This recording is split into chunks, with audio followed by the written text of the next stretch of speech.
Bueno, antes de empezar les voy a mostrar un pequeño organigrama que acabo de hacer, que me salió hermoso, como verán ustedes, ¿sí?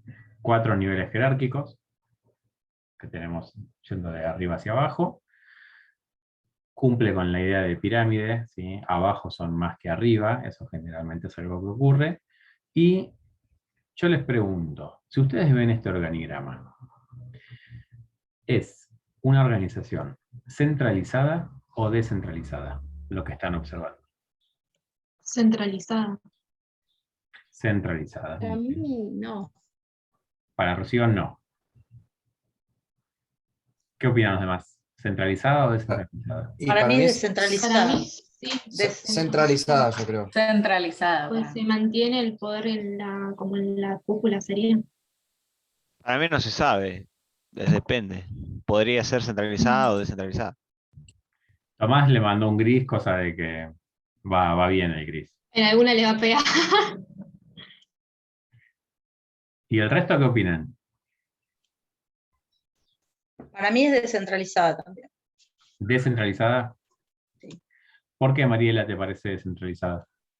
Y porque hay, si bien hay un mando arriba, hay diferentes mandos a medida que va bajando, digamos, el nivel de jerarquía, pero en todos lados hay más mando, no es que uno manda a todos, es la dirección de todos.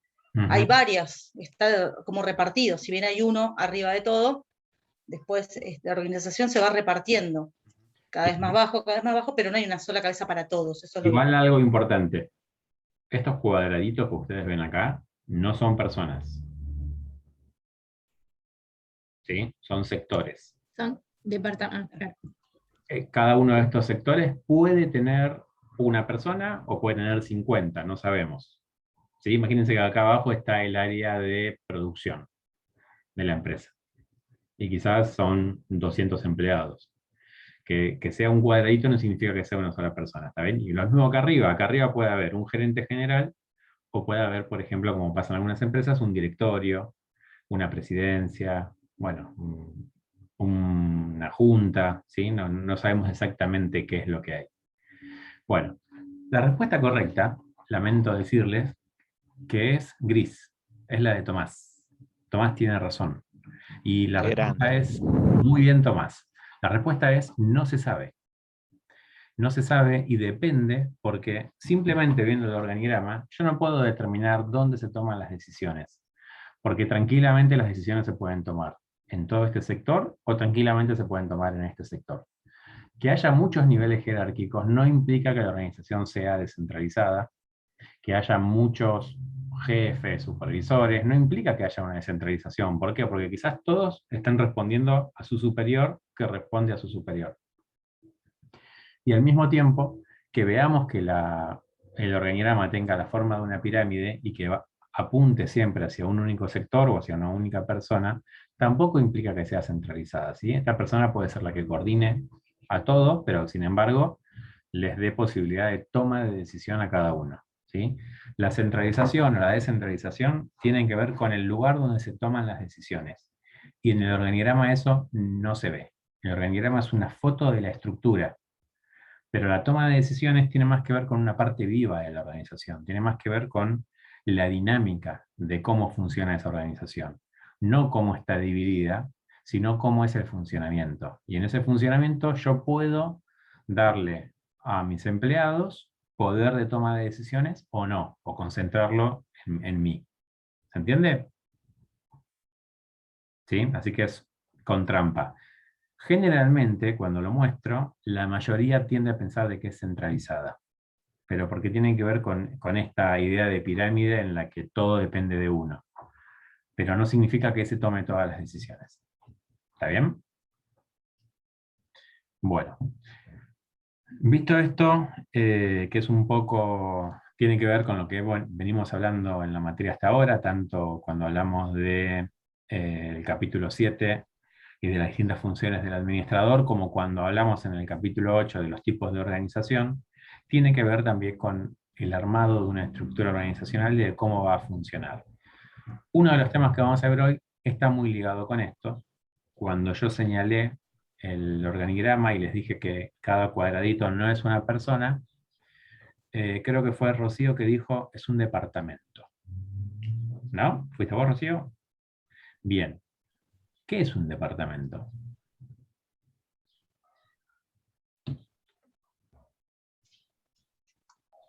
Si se lo pregunto a mi abuela, me dice que es un lugar donde vive gente. No, el sector, Yo un profe. departamento lo tengo como un conjunto de personas, ponele, el de recursos humanos, que tiene como alguien que lo dirige y después personas que trabajan como para eso, para ese sector, digamos. Como el departamento de contabilidad, bueno, ponerle que serían como todos contadores o ayudantes de contadores que se especializan en ese área de la empresa. Ujú. Claro, un área sería. Un sector, un área, sí. No, Bien, un área, un sector y un grupo de personas que hacen más o menos tareas parecidas. Todo esto, dicho en criollo, tiene que ver con el concepto de departamento. Lo que vamos a ver nosotros hoy es departamentalización.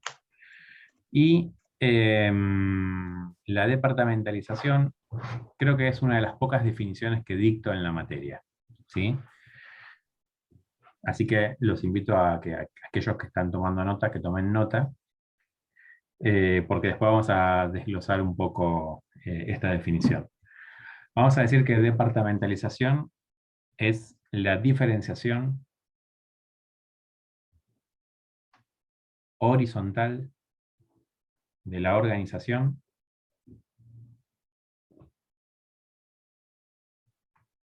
con especialización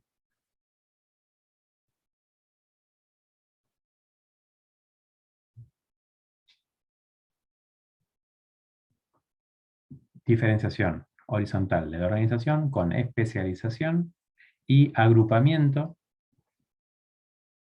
de tareas homogéneas.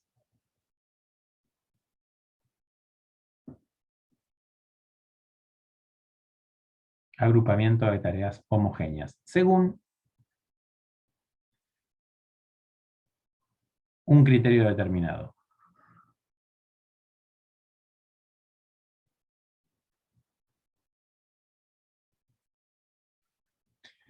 Para entender un poco esta definición, vamos a dividirla. Hablamos de diferenciación horizontal. Diferenciar una organización significa dividirla, básicamente, ¿sí? Separarla en pedacitos. Diferenciación horizontal, en este caso, implica que cuando analizamos un organigrama, lo vamos a estar dividiendo dentro del mismo nivel jerárquico, dentro de la misma línea. Cuando yo genero departamentos, cuando departamentalizo, lo que estoy haciendo es generar mayor cantidad de divisiones dentro del mismo nivel jerárquico. Esa es la diferenciación horizontal.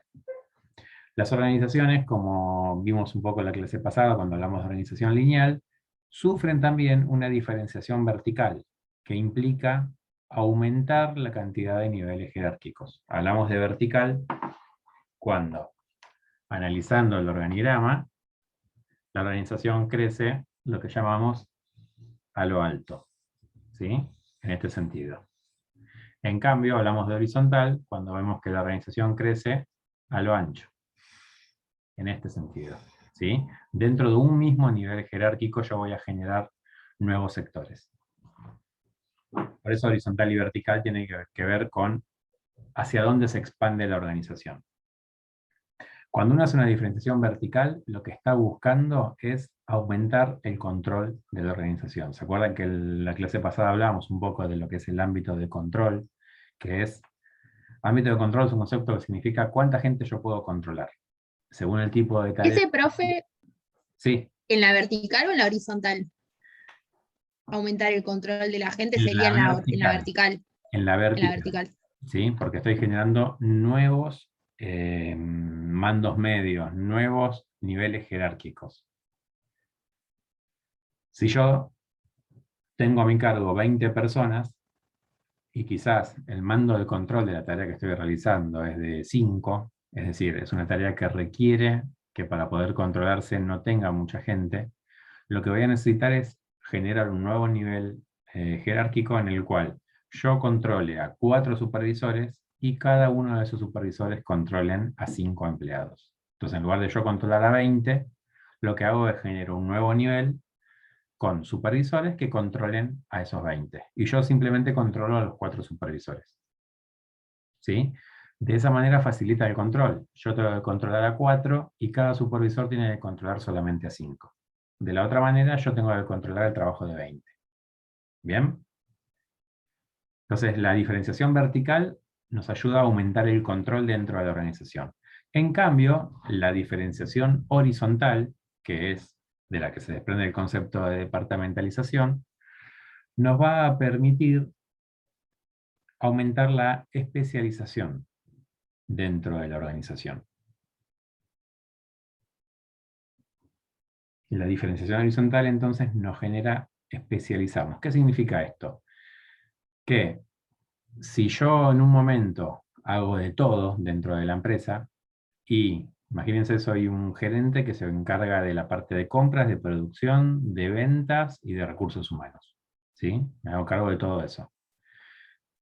Entonces, cuando yo hago una diferenciación horizontal, lo que voy a hacer es dividir esas tareas y que haya otras personas que se vayan encargando específicamente de alguna de esas tareas. Y ahí es donde nosotros vemos que aparece el departamento de compras, el departamento de ventas, el departamento de finanzas, etcétera, etcétera, etcétera. ¿Sí? Cada uno se va a dedicar a algo más especializado. ¿Bien? Entonces, diferenciación horizontal con especialización. Lo que genera es eso, es justamente la especialización. Y en la definición que dimos habla de agrupamiento de tareas homogéneas. Tareas homogéneas quiere decir que sean tareas, no que sean iguales, no que todo el mundo haga lo mismo, sino que tengan algún denominador común. ¿Sí? Que tengan algo que las una a esas tareas. ¿Por qué? Porque estamos muy acostumbrados a hablar de departamentalización y los ejemplos que solemos utilizar es departamento de recursos humanos, por ejemplo. O como decían hace un ratito, departamento contable. Bueno, en el departamento contable yo voy a poner personas que hacen tareas contables, claramente. Pero yo también podría departamentalizar según algún criterio diferente, en el cual no todas las personas tienen que hacer lo mismo, pueden hacer cosas muy distintas unas con otras, pero sin embargo forman parte de un departamento. Por ejemplo, imagínense que yo soy una empresa nacional que tiene sucursales en todo el país. Entonces cada uno de mis departamentos va a ser el nombre de una provincia. Entonces tengo el departamento Salta, el departamento Jujuy, el departamento Tucumán, etcétera, etcétera. Dentro de cada uno de esos departamentos se van a cumplir todas las funciones de la organización. Va a haber un área de producción, va a haber un área de venta, va a haber un área de compras. O sea, no hacen todos lo mismo. Pero hay un denominador común que los une, que tiene que ver en este caso con el lugar físico en el cual se encuentran. ¿Está bien? Si yo decido abrir una sucursal lejos, imagínense en otro país, esto es algo que ocurría principalmente, estamos hablando de un enfoque neoclásico de década del 50. ¿Sí? Hoy por hoy con la tecnología hay algunas cosas que las podemos llegar a superar. Pero en ese momento, si yo abría un departamento en otro país, en ese otro país iba a tener que poder tener aplicados todos los recursos necesarios para que funcione ese nuevo departamento.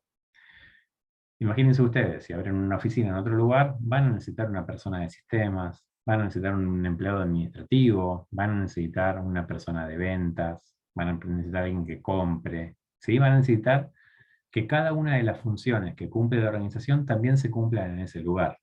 Por más que ese departamento se dedique exclusivamente a el área de producción. ¿Sí? Imagínense, vieron que es algo muy común que las multinacionales tengan en distintos países dividido sus actividades, entonces en algunos lugares tienen el área de atención al cliente, en algunos lugares tienen el área de ventas, por eso muchas veces nos llaman por teléfono y te atiende un colombiano, y voy a decir, ¿por qué me atiende un colombiano si me están llamando para... Yo estoy llamando a una empresa y me atiende un colombiano, ¿qué tiene que ver? Bueno, porque el área de atención al público lo tienen en Colombia. Como el área de producción la pueden tener en otro país, a partir de las facilidades que le vaya brindando cada país o las oportunidades que le brinda a la empresa.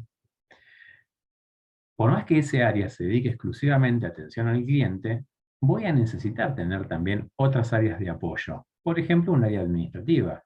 A esos empleados alguien le tiene que liquidar el sueldo. O esos empleados quizás van a necesitar tener insumos, alguien se los tiene que comprar. O para que la central telefónica funcione va a tener que tener algún técnico que sepa del tema y que le pueda resolver cualquier inconveniente que tenga.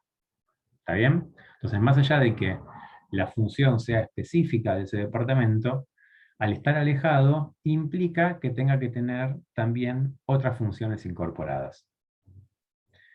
El denominador común en ese caso no es que todos hacen la misma tarea, sino que están en el mismo lugar físico. ¿Se entiende? ¿Sí? Por eso es que yo les digo que la departamentalización tiene que ver con el agrupamiento de tareas homogéneas en cuanto a esto, a un denominador común, según un criterio determinado. Y acá vamos a encontrar que hay distintos criterios. De hecho, puede haber tantos criterios como administradores haya.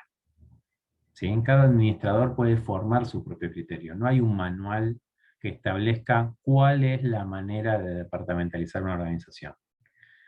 Si yo considero que voy a departamentalizar mi organización y todos los empleados que sean pelados y tengan bigote los pongo en un departamento, ese es mi criterio. Después tendré que fundamentarlo ante quienes me pagan, ¿no? Pero ese va a ser mi criterio. Yo puedo tomar el criterio que quiera a partir de las ventajas y desventajas que yo considere que puede tener ese criterio. Imagínense que el departamento de atención al cliente, yo pongo toda gente que sea amable. Entonces, gente que yo considero amable, la pongo en ese departamento. Y ese es mi criterio para departamentalizar. ¿Sí?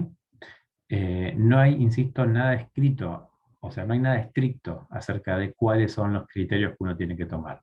Sin embargo, lo que vamos a ver es que hay ciertos criterios que se repiten generalmente en las organizaciones, que son los que tenemos para estudiar, ¿sí? Dentro del capítulo 9, ustedes tienen el concepto de departamentalización, y después principalmente tienen que hacer hincapié en los tipos de departamentalización. Cuando hablamos de tipos, hablamos de criterios. Diferentes criterios para dividir a la organización. Estos criterios de departamentalización, el más común de todos es el llamado departamentalización por funciones, ¿sí? Que es el que solemos utilizar en la mayoría de los ejemplos. La departamentalización por funciones tiene que ver con específicamente agrupar actividades homogéneas y especializadas dentro de un mismo departamento. Pero a partir de la actividad en sí. El denominador común es la actividad. De esta manera, yo voy a tener departamentos según las funciones de la organización. ¿Se acuerdan cuando estudiamos a Fayol, que hablaba de las funciones de la organización, que decía que eran 6? Bueno, esas funciones después se fueron desagregando y fueron apareciendo más, ¿sí? Las funciones de la organización eran funciones técnicas, contables, comerciales. ¿Se acuerdan allá lejos de hace tiempo que las vimos? Bueno, eso se fue desagregando después con el tiempo y empezaron a aparecer otros departamentos que también cumplían funciones diferentes. Por ejemplo, el área de recursos humanos. Por ejemplo, el área de investigación y desarrollo. Por ejemplo, el área de sistemas. Dentro de la departamentalización de Fayol no aparece el área de sistemas. Y sin embargo, nos cuesta imaginarnos una organización que no tenga un área de sistemas. ¿Sí? Entonces, la departamentalización por funciones lo que hace es agrupa la tarea según la función principal que realiza. En el área de sistemas voy a tener, esto yo sé que puede ser redundante, pero voy a tener toda gente de sistemas, que saben de sistemas, que estudian acerca del tema y que se especializan en sistemas, y que no saben de otras cosas, pero que sí saben de sistemas. Cualquier inconveniente o cualquier requerimiento que tenga cualquier parte de la organización acerca de algún sistema, tendrá que acudir a este área. ¿Sí? Y en ese área se va a encontrar con especialistas, con gente que sabe del tema. Y además la idea de la departamentalización es que estos especialistas se vayan retroalimentando. Imagínense un área de ventas. Y tengo un vendedor que vende tornillos y un vendedor que vende heladeras. ¿Por qué no van a poder compartir estrategias de venta un vendedor de tornillos con un vendedor de heladeras? ¿Sí? Tranquilamente podría uno aprender del otro, de cómo hace para vender heladeras y quizás aplicarlo para la venta de tornillos. Bien, Esto permitiría que el mismo conocimiento quede en el mismo departamento y de esa manera se siga especializando cada vez más. ¿Me siguen hasta ahí? ¿Sí? Bien. Bueno, les decía, la departamentalización por funciones es la más común, es la más conocida de todas. Tiene una principal ventaja. Ustedes van a encontrar en este capítulo los tipos de departamentalización, les va a explicar brevemente cómo funciona y después sus ventajas y desventajas. ¿Qué es lo que tienen que estudiar? Exactamente eso.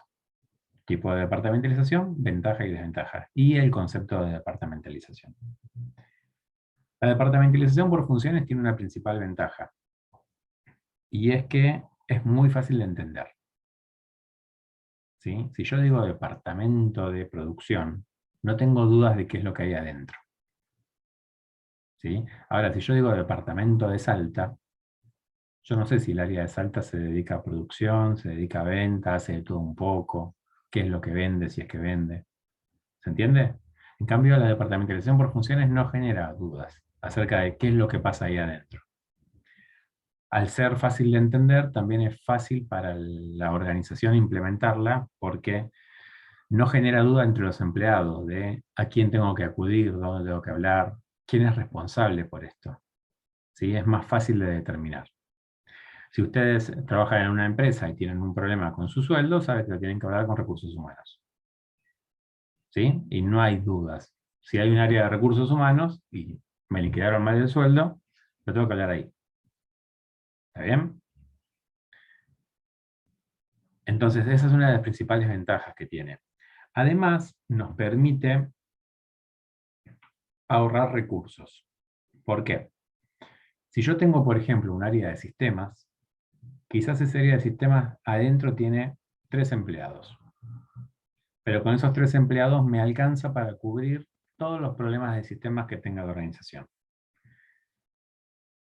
Pero imaginemos que es una organización que tiene distintas sucursales espacialmente alejadas. Si yo no tuviera un departamento de sistemas y tuviera otro tipo de departamentalización, en cada uno de mis departamentos tendría que tener alguna persona de sistemas. ¿Sí? Entonces lo que hace esto es multiplicar recursos. Perdón, multiplicar el uso de recursos, es decir, multiplicar costos. ¿Por qué? Porque en lugar de tener 3 empleados, si yo tengo 10 sectores, voy a tener que tener 10 empleados de sistema, uno para cada sector. ¿Sí? En algún momento yo trabajando en la universidad, en el departamento de alumnos, habían puesto una persona de sistema a trabajar con nosotros. Claro, para nosotros como oficina era genial, porque nada, si te rompía la impresora, tenías la persona que te la arreglaba. No andaba la red, tenías la persona que te la arreglaba. Había un problema con el sistema propio de la oficina y había alguien que te podía dar una solución. Pero eso para la organización termina siendo muy caro. ¿Por qué? Porque la biblioteca tenía que tener también su propia persona de sistema, porque el área de extensión universitaria también, y así cada una de las áreas. ¿Se entiende? Entonces la departamentalización por funciones lo que nos permite es utilizar mejor los recursos. ¿Sí? También por eso es una de las más utilizadas. Esa es como una de sus principales ventajas. Vamos a hablar de las desventajas. ¿Qué se les ocurre a ustedes? ¿Qué puede tener como desventaja departamentalizar por funciones?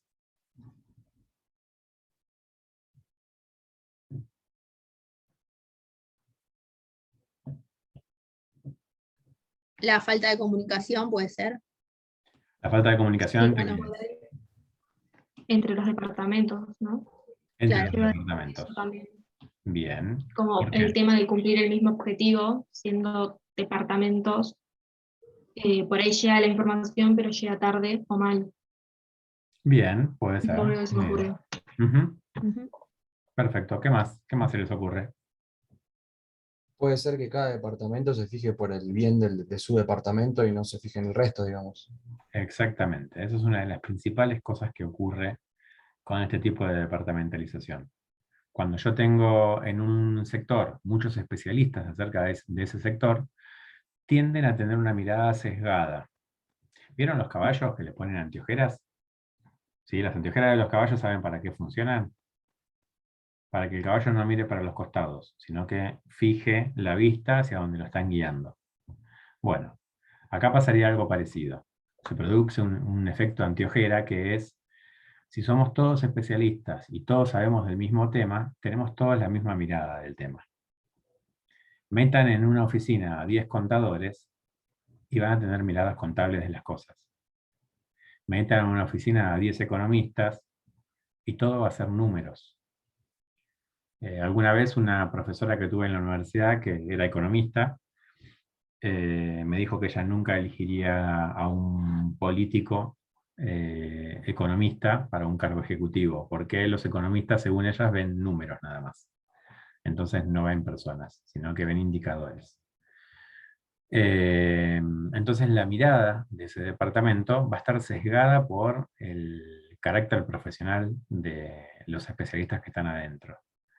Hoy es el día del psicólogo, por ejemplo. Entonces, si yo tengo un departamento lleno de psicólogos, entro y ya me van a estar mirando todos como...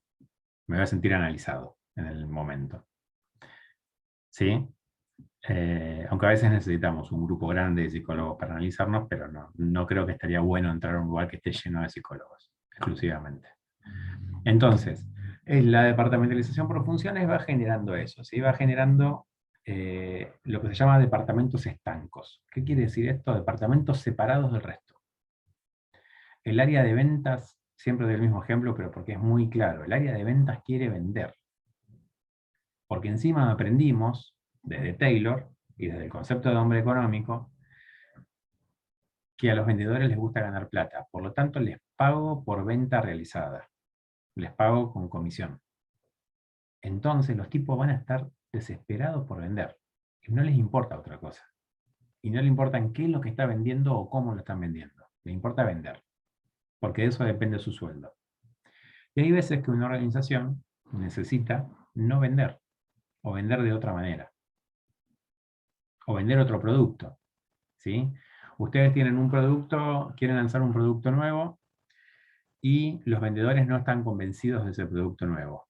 Y sin embargo tienen otros productos que les rinden bastante bien. El vendedor va a seguir vendiendo el producto que sabe que se vende.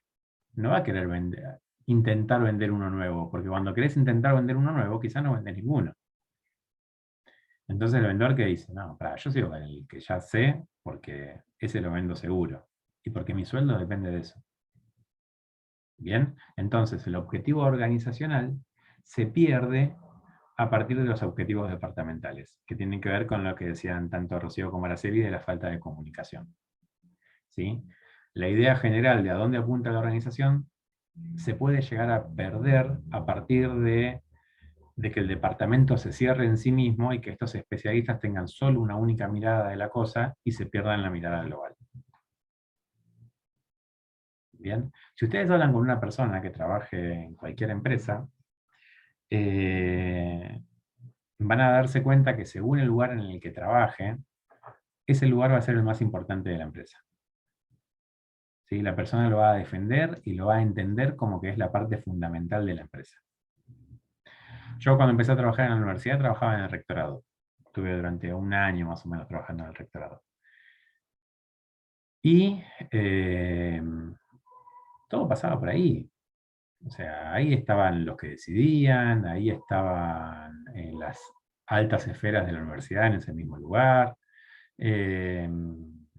Ahí se pagaba, ahí de eso dependía que cobráramos el sueldo, ahí se veían los movimientos de dinero reales. Entonces, la parte más importante era esa, claramente era eso. Y después empecé a trabajar en la parte académica, empecé a trabajar en el departamento de alumnos. Y dije, no, pará. La parte más importante es el departamento de alumnos, y esto es una universidad. Lo más importante tiene que ser la parte académica. Pero la mirada me cambió a partir del lugar en el que yo estaba trabajando. Si vuelvo a trabajar en rectorado, quizás piense distinto, no sé. Y con cada uno que ustedes hablen, les va a hablar de que su sector es el más importante. Más allá de la opinión de siempre, no de que yo trabajo y el resto se rascan, que eso lo pensamos todos, ¿sí? El único que labura soy yo y el resto no hacen nada. Pero más allá de esa mirada individual, también el sector más importante es ese. Bueno, la departamentalización genera y potencia esas características y esa forma de ver a la empresa. Entender que tu sector es el más importante inclusive más importante que la empresa toda. Inclusive más importante que toda la organización. ¿Bien? ¿Bien? ¿Te puedo hacer una Sí. consulta? Creo que lo dijiste igual. Los tipos de departamentos, ¿hay que estudiarlos? Sí. Sí, ¿no? Sí. Está bien. Ujú. De cada uno de los tipos de departamentalización, ustedes tienen que estudiar cuál es la lógica de la departamentalización, cuáles son sus ventajas y cuáles son sus desventajas. Yo lo que mencioné ahora simplemente fueron alguna ventaja y alguna desventaja de la departamentalización por funciones. Ustedes tienen que leer y estudiar todas. Vamos a hablar de los otros tipos de departamentalización que quizás son menos comunes que el de departamentalización por funciones. Uno es fácil de entender, que es el que mencionamos hace un rato, que es departamentalización por zona geográfica. El motivo por el cual yo voy a determinar un departamento tiene que ver con el lugar, la región que ocupa ese sector. Y esto ocurre mucho cuando tenemos sucursales o cuando tenemos plantas que están separadas una de otra. Entonces, la lógica va a ser una lógica regional. Lo que une al departamento tiene que ver con una lógica regional. ¿Cuándo se utiliza este tipo de departamentalización? Bueno, en algunos casos cuando las distancias son grandes, entonces pensemos en una organización ya no nacional, sino multinacional, en la cual las personas tengan diferente uso horario. Yo no puedo estar trabajando en China y esperar que me resuelva un problema un técnico que vive en Argentina. Simplemente porque cuando yo estoy trabajando él está durmiendo. Entonces no me sirve. ¿Sí? En ese tipo de casos tiene una lógica armar una departamentalización por zona geográfica en la cual en cada departamento se cubran todas las necesidades que tenga ese lugar, esa región. Entonces, en China voy a tener una persona técnica que me va a resolver el problema sin tener que esperar a que me lo resuelva alguien desde Argentina. ¿Se entiende la idea? Esto lo que tiene como principal ventaja es la posibilidad de explotar la región en la cual se encuentra ese departamento. Al estar departamentalizado por zona geográfica, las zonas geográficas, al ser distintas, pueden tener características diferentes que lleven a que tengan que trabajar distinto en cada zona. Y esto nos pasa, le puede pasar a una pyme del conurbano, tranquilamente. Imagínense que yo tengo un local de comida y tengo una sucursal en Caseros, una sucursal en Recoleta y una sucursal en Moreno, donde vivo yo. Los comportamientos de los posibles clientes son distintos en cada uno de esos lugares. Y las necesidades que tienen son distintas también. Inclusive los productos que quieren consumir van a ser diferentes. ¿Sí? Entonces, quizás una persona que vive en Moreno, como digo yo, privilegia que una organización tenga delivery. ¿Por qué? Y porque no estoy tan cerca de las cosas y la verdad que me viene bárbaro que me traigan las cosas. En cambio, si yo vivo en microcentro, quizás tengo todo a una cuadra de distancia, no necesito, no me preocupa tanto el delivery, sino me preocupa más que está abierto 24 horas, la inmediatez, no sé, otras características que tenga el negocio. Al departamentalizar por zonas geográficas, yo puedo adaptar cada departamento a la zona en la cual se encuentra. ¿Sí? Esa es la principal ventaja que tiene.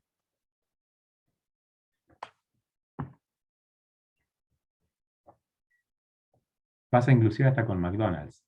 En McDonald's, bueno, los McDonald's de cada país son diferentes. No son todos iguales. Uno tiende a pensar que son todos exactamente iguales, pero no son iguales en cuanto a la oferta de productos que tienen. ¿Sí? En Argentina se privilegia la calidad de la carne.